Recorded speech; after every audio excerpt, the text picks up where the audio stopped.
Guys, tour muna tayo dito sa Little Farm. Dito sa Takunan area. Ito yung nabili ko na lupa 2014. So, ito matagal na. Ito yung maliit na kubo. Tagal na yan. So, marami na ako natanim dito.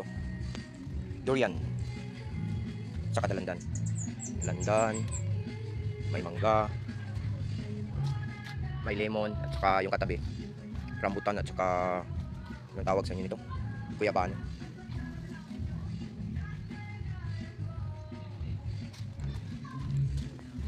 Tsaka may puno ako ng ano dito. Hybrid na kakao. Binigay niya, Red Peter.